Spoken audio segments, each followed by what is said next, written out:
race of the 2021 NASCAR season has concluded, and woo-hoo-hoo! But let's just say this. If I'm NASCAR and I had to pick another track to host a second race, you know damn well Homestead is going to be number one on that list. Homestead is probably one of the few, if not the only mile-and-a-half track I'm okay with having a second cup date. I mean, what a race this was from start to finish. This was a fantastic race. A lot of comers and goers. We've had drivers that you didn't expect to be up front, and then drivers you expected to be up front struggle. I mean, there was a lot of stuff going on in this race. I mean, there was even drama before the race even began. 4 drivers, I believe, had to start at the rear, including drivers like Alex Bowman and Denny Hamlin, who was going to start on the pole. They had to start at the rear. Hamlin had to start at the rear for unapproved adjustments. I don't know what Bowman's deal was or the other 2 drivers were, but again, Hamlin, already the defending winner of this race, already had to deal with an uphill climb starting at the rear. So the stage began with Joey Logano and Christopher Bell. At the beginning of the stage, it was Penske drivers Logano and Keselowski leading the way. Logano, being the control car, got a good run on the start, and because of that, Bell struggled and fell back a lot of spots. I think even outside the top 10 in just 1 or 2 laps. While Harvick slid behind Logano in second, with Keselowski third and Kurt Busch in fourth. Lap 16, Keselowski, one of the early contenders, drove his way up towards the front of the pack and takes the lead from Logano. And like I said, there was a lot of contenders in this race. You could almost split it up based on the time of the track. At the beginning of the race, it was still, around mid-afternoon, around 3 to 4 p.m., still very bright sunshine, and he had contenders like Chris Buescher, who had a really strong car at the beginning, was in 4th place early on, halfway in stage 1. You had Ricky Stenhouse Jr. in 5th, Byron in 6th, Larson in 7th, which is not a surprise. We expect him to run well at a track like Homestead. And Alex Bowman, who started, I believe, around 16th spot, made his way up into the top 10. Now, I list off a lot of names. One driver I did not name was Denny Hamlin, the defending winner. He started at the back and only made his way up to 20th by the time we got halfway to stage 1 and reported a problem with his AC. My AC has quit. I feel like I'm losing power. What's voltage? Copy that. You're good out the back by 10. Let's hit your boat when you can. We're good there. Yeah, back the gas. I have numbers. Now, he would eventually get that sorted out, but Hamlin had a pretty roller coaster ride. At the beginning of the first 2 stages, he struggled, and this AC issue just added on to his problems in this race. But now back to some good, all right? Chris Buescher, I talked about him, was in 4th place by the time we got halfway to stage 1. He proved to be a really strong contender. He moved his way up into 2nd place and actually challenged Brad Keselowski for the race lead, and actually passes him on a green flag run. No pit stops, no nothing like that, with 27 laps to go. And this was shocking because normally the only time you ever see Roush be competitive is at Daytona or Talladega. Not on a mile-and-a-half track like Homestead, which is a combination of driver skill, mechanical, and with the car, aerodynamics. It's a combination of everything. So for Roush to be competitive, and it wasn't just Buescher, Newman was also running pretty solid inside the top 10 for majority of the race. It was quite shocking to see Buescher contend with Keselowski, contend with Logano and Harvick and Larson and these big name drivers that you expect to see up front and actually pass them. The first real caution comes out with 15 to go in stage 1 when James Davison expired an engine. That led up to a restart with 9 to go, and Keselowski had the lead at first. But once again, Buescher, surprisingly, was keeping in touch with Keselowski and would retake the lead from Keselowski with 2 laps to go. And Buescher would go on to win stage 1. Yeah, Keselowski in 2nd, Truex 3rd, Bowman 4th, Byron in 5th, Larson 6th, Logano 7th, Elliott 8th, Kurt Busch 9th, and Austin Dillon rounding out the top 10. So Chris Buescher would begin stage 2 as the race leader. Then out of nowhere, here comes Chase Elliott storming by. I believe started around the 4th or 5th spot. Storms by everyone and takes the lead from Buescher. And again, first stage had its own set of contenders. Second stage, you started to see some new contenders join in, like Elliott. But Hendrick Motorsports as a whole started to show their muscle once stage 2 began. Again, what we talked about, Elliott taking the lead. You had Larson up to 3rd. You had Byron up to 5th. And you had Alex Bowman up to 6th. It was giving me 2014 vibes when we saw all 4 Hendrick drivers actually be competitive. But Chris Buescher did not leave without a fight and would actually retake the lead from Chase Elliott not too long after. Again, it was I was complete shocked because I thought once Elliott took the lead, okay, like Buescher, he had his moment, he's gonna start moving back. Nah, Buescher was actually keep in touch with the leaders. Doesn't matter who was in front. Doesn't matter if it was Elliott or Keselowski. Buescher was keeping in touch with the lead.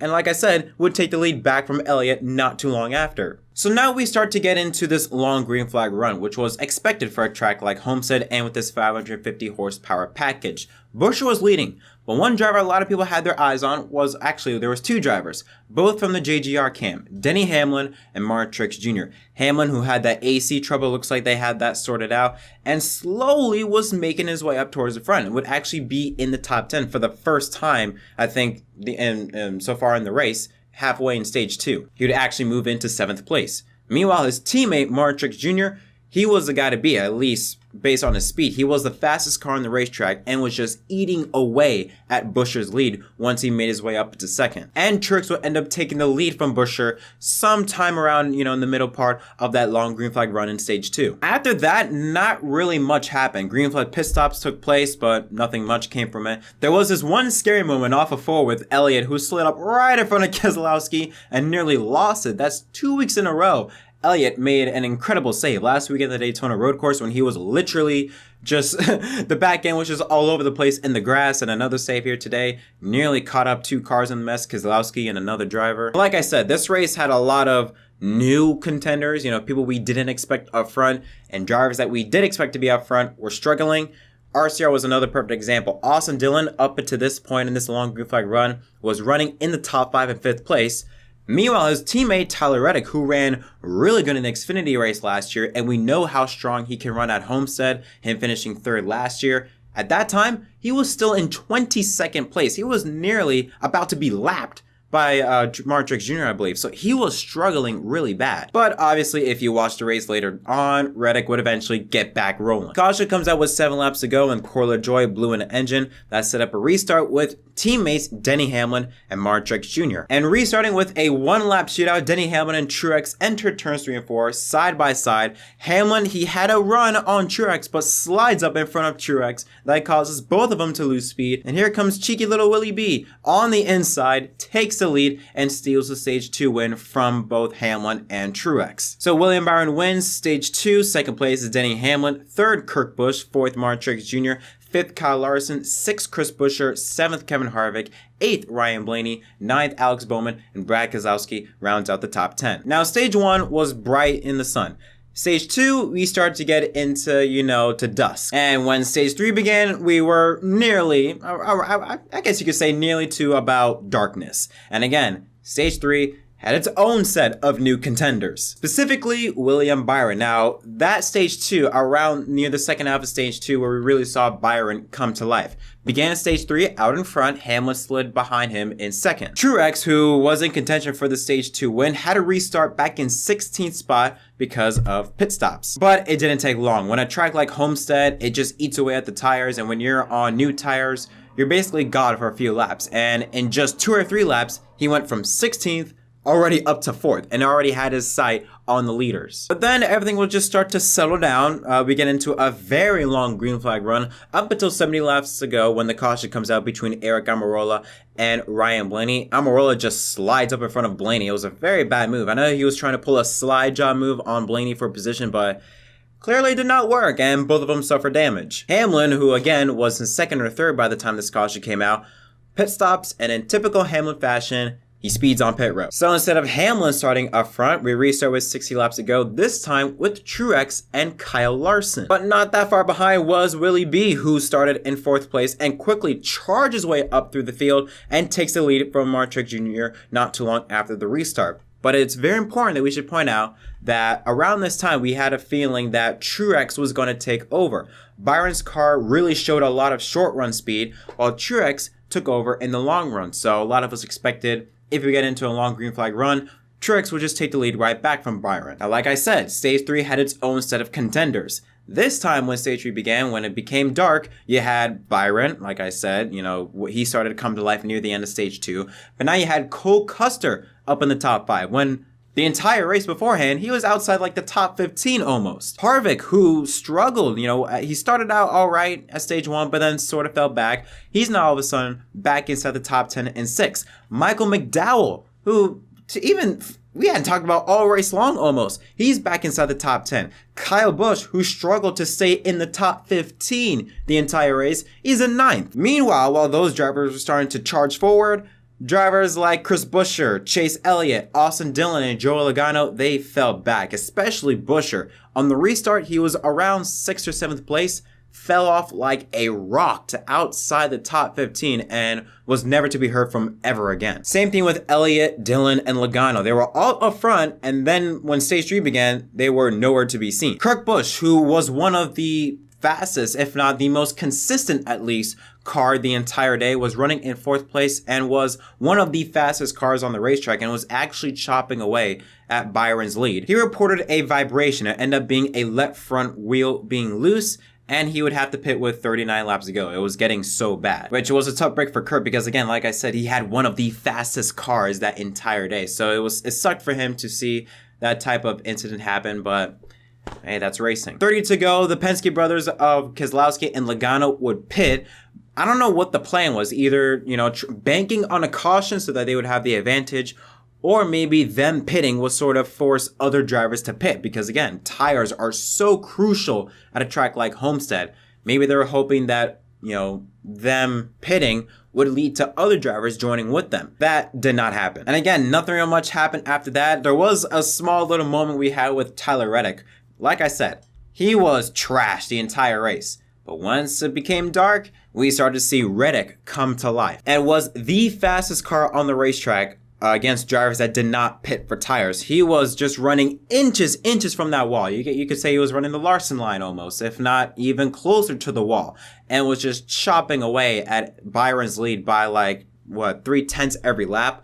Unfortunately, he was 5 seconds behind, so he was too little too late. He would end up having this really good battle between Larson and Truex. It was a pretty fun battle for second place. Reddick would eventually get by both drivers for second, but he was too far behind William Byron, who led the entire way and would end up scoring his second career NASCAR Cup Series win, his first since Daytona last year in August. It would end up being the first win with his new crew chief, Rudy Fugle, which, by the way, this is only his third start as a Cup Series crew chief. We know Rudy, him being a legend for Kyle Busch Motorsports and the trucks. Throw him in Cup, third race, already a Cup Series winner. And what a performance from William Byron. Started outside the top 30, led 102 laps. Surprising performance for William Byron. I didn't expect Byron to be this strong this early at this type of track. I just didn't see the speed from the previous 2 or 3 seasons from Byron that would make me think that, Byron could be a contender at this type of track. But he surprised a lot of us. I was shocked by how strong Byron was in this race. So let's take a look at the unofficial results. They are to your left, to the right of me. William Byron wins. Tyler Reddick finishing in second. Truex third. Larson, very solid run for him in 4th place. Kevin Harvick, nice rebound for him in 5th. Michael McDowell in 6th place. How about that? Wins the Daytona 500. I believe finishes 8th on the road course last week and now finishes 6th. If I'm not mistaken, he's going to enter Las Vegas 3rd in points. I mean, if you were to tell me that McDowell will be 3rd in points after 3 races of the season, I would have called you crazy. Newman, solid run for him in 7th place. Kurt Busch was able to rebound from that vibration to finish 8th. Alex Bowman, a quiet day for him in 9th. Kyle Busch, how he got a top 10 is beyond me, but I mean, he is KFB. You know what they say, KFB, so we shouldn't be surprised that with Busch, for how much he struggled, was able to rebound to somehow get a top 10 out of his ass. Denny Hamlin would also rebound from that pit road penalty. Unfortunately, was not able to continue his top 10 streak and would finish 11th. 12th, Austin Dillon. 13th, Ricky Stenhouse Jr. 14th, Chase Elliott. 15th, Daniel Suarez. 16th, Brad Keselowski. Once the sun came down, Keselowski sort of just fell off a lot with the other drivers, like Elliott. 17th, Ross Chastain. 18th, Chase Briscoe with, I'll just say this. Briscoe, he finished 18th, but with the day he had, I was shocked he even finished inside the top 20. He was outside the top 30 for a pretty good portion of the race. Very bad day for him. 19th, Chris Buescher. 20th, Christopher Bell. He did report an issue late in the race that he was potentially blowing up, so That's probably the reason why he finished so far back. Maybe, maybe not. I'm just reporting what I'm hearing. And some other notables, Bubba Wallace, 22nd. Like, I know it's a brand new team, but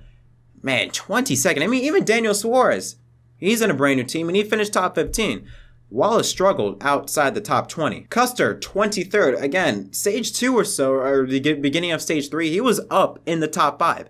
I don't know what happened to him in his car, but he also fell off, finishes in 23rd. Joey Logano, another one that fell off, finished 25th. Eric Jones, 27th. DiBenedetto, 28th.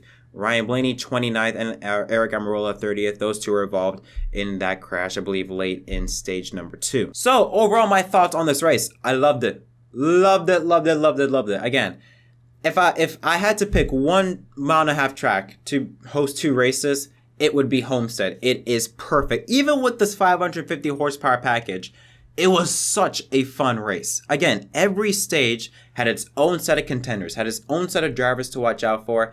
A lot of comers and goers throughout the entire race. Different types of strategy that just kept you invested the entire way through. It was a really fun race. If you haven't watched the race in full, if you only saw parts of it, I highly recommend you watch the full race. There was nothing dramatic that happened. It was just a really good race. You know, it's like there wasn't these moments, these big time moments that made you go, whoa, or anything like that. It was just a really good race. Solid race, lots of different strategies, lots of different contenders, drivers we did not expect to be out in front, like Chris Buescher end up having some moments. It was honestly a really fun race. I was quite surprised because even though it didn't top the Xfinity race yesterday, which actually, to be honest, I don't know if you could top that Xfinity race yesterday.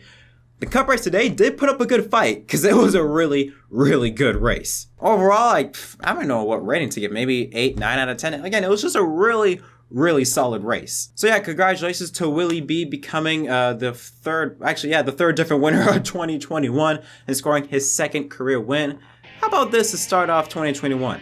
Michael McDowell, Christopher Bell, and William Byron. 3 drivers that nobody expected to win. Nobody. No one on the face of the planet thought these 3 drivers would start out the win. And to have veteran drivers like Hamlin, Kyle Busch struggle. We could maybe even throw in Harvick in the mix as a driver that, you know, you could say kind of struggled. This 2021 season, I know we're only 3 races in, but I am really excited for how this season is going to shape up as we get closer and closer to the playoffs in August. But yeah, that's going to conclude this episode of MDK Victory Stop. Guys, tell me your thoughts in the comment section down below. Did you enjoy the race or did you not? What parts did you like about it? What parts didn't you like about it? And what are your thoughts of William Byron scoring his 2nd career win?